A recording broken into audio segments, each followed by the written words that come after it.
Никто в офисе даже не знал, как зовут уборщицу.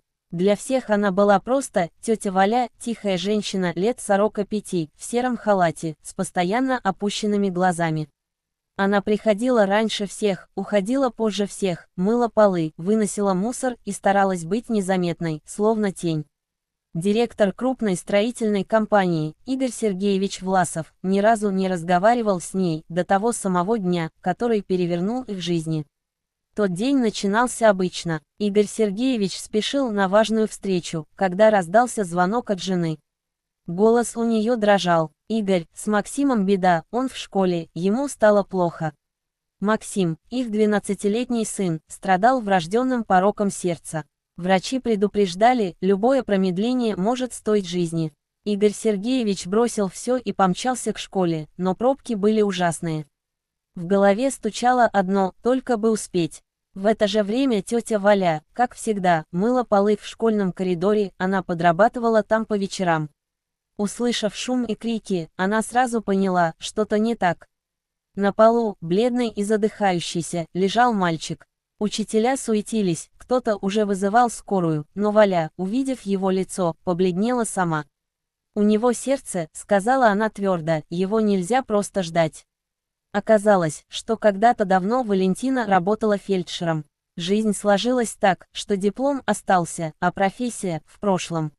Но руки помнили. Она быстро уложила мальчика, дала нужное положение телу, нашла в школьной аптечке таблетки, которые носил Максим, и четко объяснила, как их дать. Когда приехала скорая, состояние мальчика стабилизировалось. «Если бы не вы», — сказал врач, — «мы могли бы не успеть». Именно в этот момент в коридор ворвался Игорь Сергеевич. Он увидел сына, уже приходящего в себя, и женщину в старом халате, которая держала его за руку. Позже, в больнице, врач прямо сказал: «Вашего сына спасла эта женщина». Реакция, знания, хладнокровие – все было идеально. Игорь Сергеевич нашел Валентину в школьном коридоре на следующий день. Она снова мыла полы, будто ничего не произошло. «Это вы спасли моего сына?» – спросил он. «Я просто сделала то, что должна была», – тихо ответила она, не поднимая глаз. Он не знал, что сказать. Впервые за много лет он чувствовал себя беспомощным. Через неделю он вызвал ее к себе в кабинет. Секретарь удивленно смотрела, как уборщица заходит в директорский офис. «Валентина», он наконец узнал ее имя, «я хочу вас отблагодарить». «Не нужно», смутилась она, «главное, что мальчик жив». Но он настоял, вручил ей конверт с деньгами и платье. Скромное, но элегантное, темно-синее, идеально сшитое. «Это, для меня», растерялась Валя. «Да, я хочу, чтобы вы знали, вы для нас не просто уборщица». Она ушла со слезами на глазах. Впервые за много лет кто-то увидел в ней человека. Прошло 2 месяца. Компании Власова предстояли важнейшие переговоры с иностранными инвесторами. Неожиданно переводчик заболел, а встречу переносить было нельзя. Игорь Сергеевич был в отчаянии. И тут он вспомнил, как Валентина однажды говорила по телефону, на чистом, уверенном английском. Он позвал ее: «Валентина, вы сможете поехать со мной на переговоры?» В качестве помощника-переводчика. Она побледнела: «Я давно этим не занималась». «Я вам доверяю», — сказал он просто. В день переговоров Игорь Сергеевич не поверил своим глазам. В зал вошла элегантная женщина в том самом синем платье.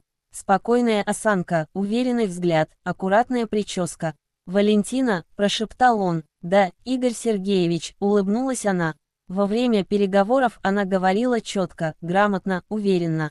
Инвесторы смотрели на нее с уважением. Сделка была подписана на лучших условиях, чем ожидалось. Когда все вышли, Игорь Сергеевич остался сидеть, не в силах произнести ни слова. «Вы, кто вы на самом деле?» – наконец выдохнул он. Валентина вздохнула. «Я была врачом, потом переводчиком, потом жизнь пошла не туда. Муж погиб, сына не стало, я просто устала бороться». Он молчал. Перед ним сидела женщина, чей потенциал был похоронен под шваброй и ведром. «Валентина», — сказал он твердо, — «с сегодняшнего дня вы работаете в компании.